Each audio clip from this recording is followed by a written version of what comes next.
ಓಂ ನಮೋ ಭಗವತೆ ವಾಸುದೇವಾಯ. ಓಂ ನಮೋ ಭಗವತೆ ವಾಸುದೇವಾಯ. ಓಂ ನಮೋ ಭಗವತೆ ವಾಸುದೇವಾಯ.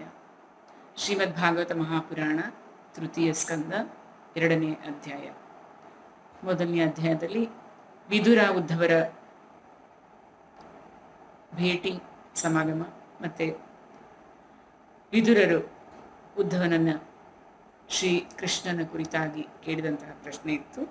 ಈಗ ಉದ್ಧವನು ವಿದುರನಿಗೆ ಭಗವಂತನ ಬಾಲಲೀಲೆಗಳನ್ನು ವರ್ಣಿಸುತ್ತಿದ್ದು, ಇತಿ ಭಾಗವತಃ ಪೃಷ್ಟಃ ಕ್ಷತ್ರ ವಾರ್ತಾಂ ಪ್ರಿಯಾಶ್ರಯಾಂ ಪ್ರತಿವಕ್ತುಂ ನ ಚೋತ್ಸೇಹ ಔತ್ಕಂಠ್ಯಾತ್ ಸ್ಮ್ಯರಿತೇಶ್ವರಃ. ಶ್ರೀ ಶುಕಮಹಾಮುನಿಗಳು ಹೇಳ್ತಾರೆ, ಮಹಾರಾಜನೇ, ಹೀಗೆ ವಿದುರನು ಪ್ರಿಯತಮನಾದ ಶ್ರೀಕೃಷ್ಣನಿಗೆ ಸಂಬಂಧಿಸಿದ ಮಾತುಗಳನ್ನು ಕೇಳಿದಾಗ ಭಾಗವತ ಶ್ರೇಷ್ಠನಾದ ಉದ್ಧವನಿಗೆ ಭಗವಂತನ ಸ್ಮರಣೆಯಿಂದ ಹೃದಯ ತುಂಬಿ ಬರುತ್ತೆ. ಭಗವಂತನ ವಿರಹ ವ್ಯತೆಯಿಂದ ಕೊಂಚ ಕಾಲ ಯಾವ ಉತ್ತರವನ್ನು ಕೊಡದಾದನು. ಈಗಾಗಲೇ ಉದ್ಧವನ್ ಗೊತ್ತಿರುತ್ತೆ, ಕೃಷ್ಣ ಬಿಟ್ಟು ಹೋಗಿರೋದು, ಬಿಟ್ಟು ಹೋಗ್ತಾನೆ. ಭಗವಂತನ ಸ್ಮರಣೆಯಿಂದ ಭಗವಂತನ ವಿರಹ ವ್ಯತೆಯಿಂದ ಕೊಂಚ ಕಾಲ ಯಾವ ಉತ್ತರನ ಕೊಡೋಕ್ಕಾಗೋದಿಲ್ಲ ಉದ್ಧವಂಗೆ. ಉದ್ಧವ ಹೇಳ್ತಾ ಹೋಗ್ತಾನೆ, ಕೃಷ್ಣನ ಆಟಪಾಠಗಳು ಹೇಳ್ತಾನೆ. ಅವನು 5 ವರ್ಷದ ಬಾಲಕನಾಗಿದ್ದಾಗ ಆಟಪಾಠಗಳಲ್ಲಿ ಇರುವಾಗಲೂ ಉದ್ಧವ ಶ್ರೀಕೃಷ್ಣನಲ್ಲೇ ತನ್ಮಯನಾಗ್ತಾ ಇದ್ದ. ಆಟವಾಡ್ತಾ ಅವನು ಶ್ರೀಕೃಷ್ಣನ ಪೂಜೆಯಲ್ಲಿ ನಿರತನಾಗಿದ್ದಾಗ ತಾಯಿಯು ಊಟಕ್ಕೆ ಕರೆದಾಗಲೂ ಅದನ್ನು ಬಿಟ್ಟು ಹೋಗಲು ಬಯಸ್ತಾ ಇರಲಿಲ್ಲ. ಅಷ್ಟೊಂದು ಧ್ಯಾನಾಸಕ್ತನಾಗಿ ಪ್ರೀತಿಯಿಂದ ಭಗವಂತನಲ್ಲೇ ಐಕ್ಯವಾಗಿ ಹೋಗ್ತಾ ಇದ್ದಂತೆ. ಈಗಲಾದರೂ ಶ್ರೀಕೃಷ್ಣನ ಸೇವೆಯಲ್ಲೇ ದೀರ್ಘಕಾಲ ತೊಡಗಿ ಮುದುಕನಾಗ್ಬಿಟ್ಟಿರ್ತಾನೆ ಉದ್ಧವ. ಆದ್ದರಿಂದ ವಿದುರನು ಕೇಳಿದ್ದರಿಂದ ಅವನಿಗೆ ತನ್ನ ಪ್ರಿಯ ಪ್ರಭುವಿನ ಚರಣಕಮಲಗಳ ಸ್ಮರಣೆಯುಂಟಾಗಿ ಹೃದಯ ಭಾರವಾಗೋದು ಸಹಜ ಅಲ್ವಾ. ತುಂಬ ಪ್ರೀತಿ ಪಾತ್ರರು. ಎಷ್ಟೋ ವಯಸ್ಸಾದ್ಮೇಲೆ ಅಂದರೆ ಎಷ್ಟು ದಿನ ಜೊತೆಗಿರ್ತೀವಿ, ಕೇಳಿದಾಗ ಎಲ್ಲ ಅದೇ ಜ್ಞಾಪಕ ಬರುತ್ತೆ. ಒಂದು ನಿಮಿಷ ಹೃದಯ ಭಾರವಾಗಿ ಆ ಸ್ಥಿತಿಯಲ್ಲಿ ಆತನಿಗೆ ಉತ್ತರ ಕೊಡಲು ಸಾಧ್ಯವಾಗುವುದಿಲ್ಲ. ಅವನು ಶ್ರೀಕೃಷ್ಣ ಪಾದಾರವಿಂದಗಳ ಧ್ಯಾನಾಮೃತ ಪಾನದಿಂದ ಆನಂದಭರಿತನಾಗಿ 2 ಗಳಿಗೆ ಕಾಲ ಏನೂ ಮಾತನಾಡದೆ ಸುಮ್ಮನಾಗ್ಬಿಟ್ಟ. ಅವನು ತೀವ್ರವಾದ ಭಕ್ತಿಯೋಗದಲ್ಲಿ ಮುಳುಗಿ ಹೋಗಿದ್ದ. ಅವನ ಶರೀರವೆಲ್ಲ ರೋಮಾಂಚನವಾಯಿತು. ಮುಚ್ಚಿದ ಕಣ್ಣುಗಳಿಂದ ಆನಂದಾಶ್ರುಗಳು ಸುರಿಯಕ್ಕೆ ಶುರುವಾಯಿತು. ಹೀಗೆ ಭಕ್ತಿ ಪ್ರವಾಹದಲ್ಲಿ ಮಗ್ನನಾಗಿದ್ದ ಉದ್ಧವನನ್ನು ನೋಡಿ ಆತನು ಕೃತಕೃತ್ಯನಾದ ಸುಕೃತಿ ಎಂದು ವಿದುರ ತಿಳಿದ. ಕೊಂಚ ಕಾಲ ನಂತರ ಉದ್ಧವನು ಭಗವಂತನ ಪ್ರೇಮಧಾಮದಿಂದ ಕೆಳಗಿಳಿದು ಮನುಷ್ಯ ಲೋಕಕ್ಕೆ ಹಿಂದಿರುಗಿ ಕಣ್ಣುಗಳನ್ನು ಒರೆಸಿಕೊಂಡು ಭಗವಲ್ಲೀಲೆಗಳ ಸ್ಮರಣೆ ಉಂಟಾಗಿ ಮುಗುಳ್ನಗ್ತಾ ವಿದುರನಿಗೆ ಹೀಗೆ ಹೇಳ್ತಾನಂತೆ, ಎಲೆ ವಿದುರನೇ, ಶ್ರೀಕೃಷ್ಣನೆಂಬ ಸೂರ್ಯನು ಅಸ್ತಮಾನವಾಗಿದ್ದರಿಂದ ನಮ್ಮ ಮನೆಗಳನ್ನೂ ಕಾಲರೂಪಿ ಹೆಬ್ಬಾವು ನುಂಗಿಬಿಟ್ಟಿದೆ. ಅವು ಶ್ರೀಹೀನವಾಗಿವೆ. ಈಗ ನಾನು ಅವುಗಳ ಕುಶಲ ಸಮಾಚಾರ ಏನು ಅಂತ ಹೇಳಲಿ? ಎಂತಹ ದುರದೃಷ್ಟ! ಈ ಲೋಕವೇ ಭಾಗ್ಯಹೀನವಾಗಿ ಬಿಟ್ಟಿತು.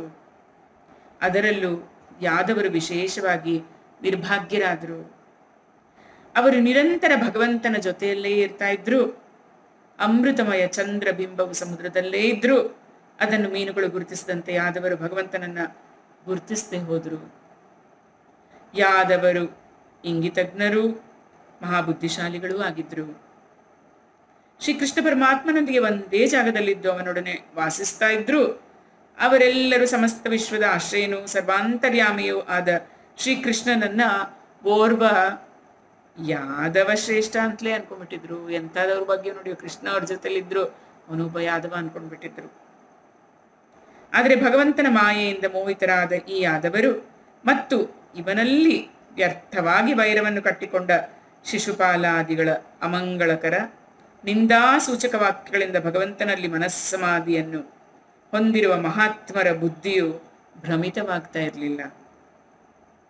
ಎಂದೂ ತಪಸ್ಸನ್ನೇ ಮಾಡಿದ ಜನರಿಗೂ ಕೂಡ ಇಷ್ಟು ದಿನ ದರ್ಶನ ಕೊಟ್ಟು ಈಗ ಅವರ ದರ್ಶನ ಲಾಲಸೆಯನ್ನು ತೃಪ್ತಿಪಡಿಸದೆಯೇ ಶ್ರೀ ಭಗವಾನ್ ಕೃಷ್ಣನು ತನ್ನ ತ್ರಿಭುವನ ಮೋಹನ ದಿವ್ಯ ವಿಗ್ರಹವನ್ನು ಅಡಗಿಸಿ ಅಂತರ್ಧಾನನಾದನು.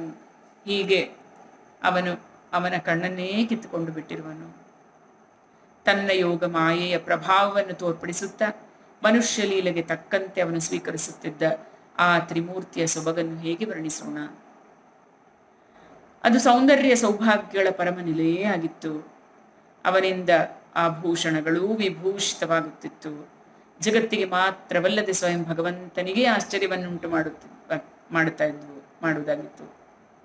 ಧರ್ಮರಾಜನ ರಾಜಸೂಯ ಯಜ್ಞದ ಸಮಯದಲ್ಲಿ ಕಣ್ಣುಗಳಿಗೆ ಹಬ್ಬವಾಗಿದ್ದ ಆ ಭಗವಂತನ ಶ್ರೀಮೂರ್ತಿಯನ್ನು ಕಂಡು 3 ಲೋಕದ ಜನರು ಬ್ರಹ್ಮದೇವರು ಮನುಷ್ಯ ಸೃಷ್ಟಿಯ ರಚನೆಯಲ್ಲಿರುವ ಎಲ್ಲ ಜಾಣ್ಮೆಯನ್ನು ಈ ರೂಪದಲ್ಲೇ ಸೇರಿಸಿಬಿಟ್ಟಿರುವನು ಅಂತ ಭಾವಿಸಿದ್ರು.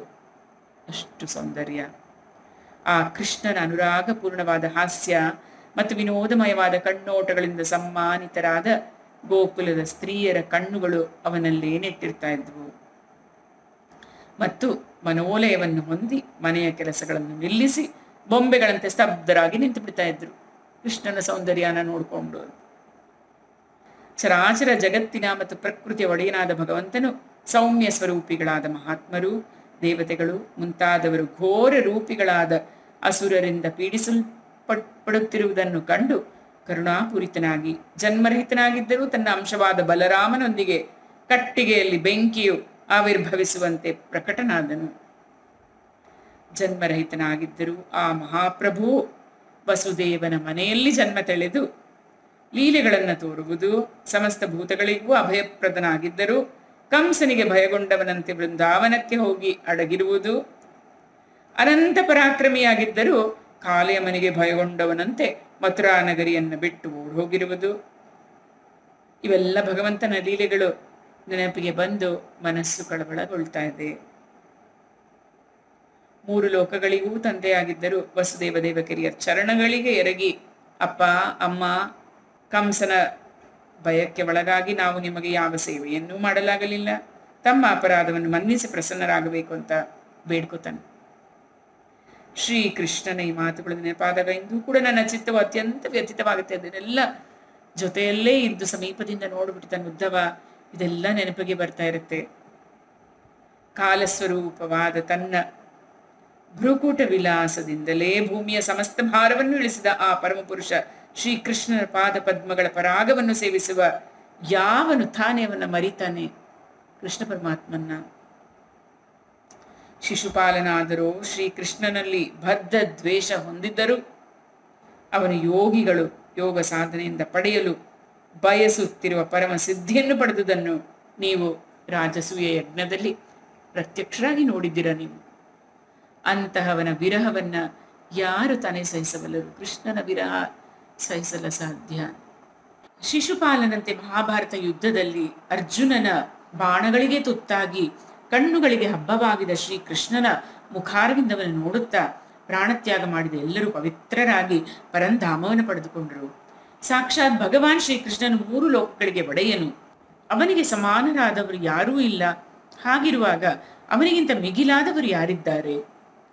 ಇಂದ್ರಾದಿ ಅಸಂಖ್ಯ ಲೋಕಪಾಲಕರು ನಾನಾ ರೀತಿಯ ಕಾಣಿಕೆಗಳನ್ನು ತಂದು ತಂದು ಒಪ್ಪಿಸಿ ತಮ್ಮ ಕಿರೀಟಗಳ ತುದಿಯಿಂದ ಅವನು ಕಾಲನ್ನಿಡುವ ಪಾದಪೀಠಕ್ಕೆ ಮಣಿಯುತ್ತಿದ್ದರು.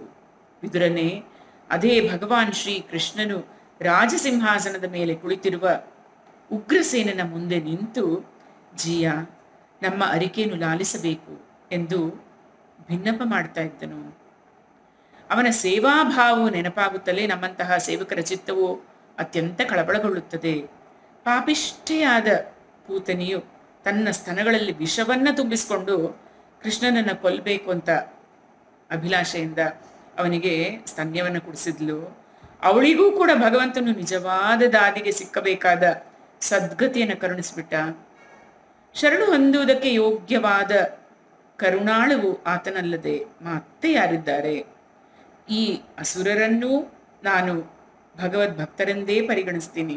ಯಾಕೆ ಅಂದ್ರೆ ವೈರಜನಿತ ಕ್ರೋಧದ ಕಾರಣ ಅವರ ಚಿತ್ತವು ಸದಾ ಕಾಲ ಶ್ರೀ ಕೃಷ್ಣನಲ್ಲೇ ತೊಡಗಿರ್ತದೆ.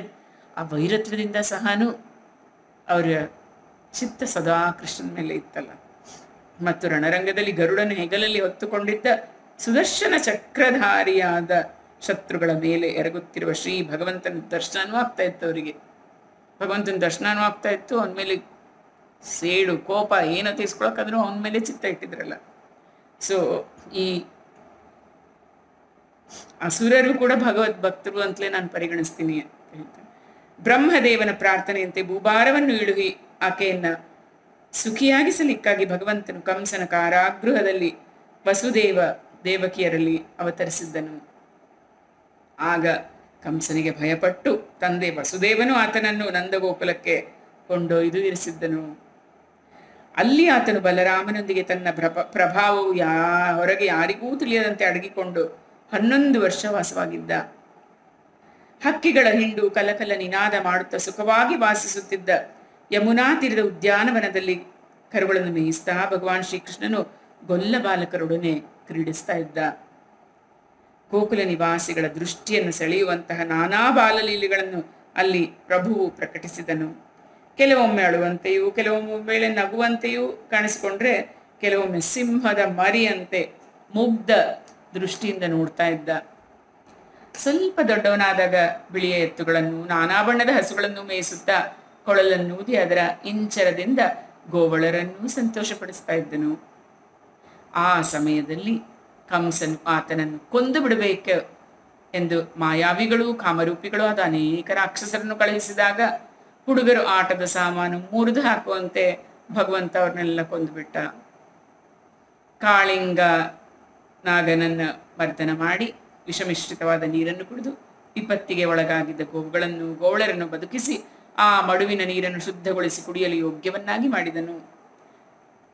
ಗೋಪರಾಜನಾದ ನಂದಗೋಪನಲ್ಲಿದ್ದ ಹೇರಳವಾದ ಹಣದ ಸದ್ವಿನಿಯೋಗವಾಗಲೆಂದು ಭಗವಾನ್ ಶ್ರೀಕೃಷ್ಣನು ಅವನಿಂದ ಶ್ರೇಷ್ಠ ಬ್ರಾಹ್ಮಣರ ಮೂಲಕ ಗೋವರ್ಧನ ಪೂಜಾರೂಪಿ ಗೋಯಜ್ಞವನ್ನು ಮಾಡಿಸಿದನು. ಅದರಿಂದ ತನಗೆ ಮಾನಭಂಗವಾಯಿತೆಂದು ಭಾವಿಸಿ ಕಡುಕೋಪಗೊಂಡ ಇಂದ್ರನು ಗೋಕುಲವನ್ನು ಧ್ವಂಸ ಮಾಡಿ ಬಿಡಲು ಭಯಂಕರವಾದ ಝಡಿಮಳೆಯನ್ನು ಸುರಿಸತೊಡಗಲು ಭಗವಂತನು ಕರುಣಾಪೂರ್ಣನಾಗಿ ಗೋವರ್ಧನ ಪರ್ವತನೇ ಬೆರಳಲ್ಲಿ ಹಿಡ್ಕೊಂಡು ಬಿಡ್ತಾನಲ್ಲ, ಲೀಲಾಜಾಲವಾಗಿ ಕೊಡೆಯಂತೆ ಎತ್ತಿ ಹಿಡಿದು ಅತ್ಯಂತ ಭಯಗೊಂಡ ಗೋಪಾಲಕರನ್ನು ಸಂರಕ್ಷಿಸಿದನು.